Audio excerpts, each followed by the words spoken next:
Découvrir l'importance du moment présent, de l'instant qui passe, percevoir le sens de chaque heure du jour.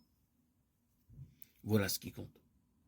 Or, il n'est pas nécessaire d'être très psychologue pour savoir qu'il nous arrive bien souvent de nous évader du présent, de la situation où nous nous trouvons, de la monotonie de notre existence, pour nous réfugier dans le rêve. S'il se produisait tel ou tel événement, alors je ferais comme ça, ou j'agirais de telle manière. Si j'avais ça ou telle autre chose, je pourrais faire ce que je veux. Oui, dans l'imaginaire, dans le rêve. On ne peut que faire comme dit l'expression, imaginer faire des châteaux en Espagne. Avec un peu de psychologie, nous savons bien que des fois nous nous dérobons devant les exigences de l'heure ou du jour, devant ce qu'il nous faudrait faire maintenant et que nous ne devrions pas différer. Chacun de nous connaît également la tentation de tout laisser aller. Après tout cela n'a pas d'importance.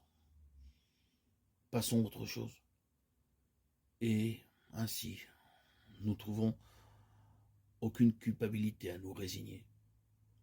Le message de Jésus fixe notre regard sur le présent, chaque instant qui passe, et pour les hommes une occasion qui porte en elle une chance. Cette chance, l'homme doit la mettre à profit. Il doit se comporter comme Jésus.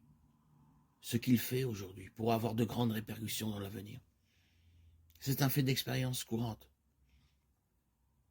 Une bonne parole, dite au moment opportun, peut être d'un vrai réconfort, alors qu'un propos malveillant est capable de faire beaucoup de mal. Tout peut être utilisé pour le meilleur ou pour le pire. Le monde n'est pas seulement le lieu où se situent les relations entre l'homme et Dieu, mais il est aussi l'objet. Dieu parle à l'homme par les choses et par les êtres qu'il lui fait rencontrer dans sa vie. L'homme lui répond par la façon dont il accueille ces choses et ces êtres.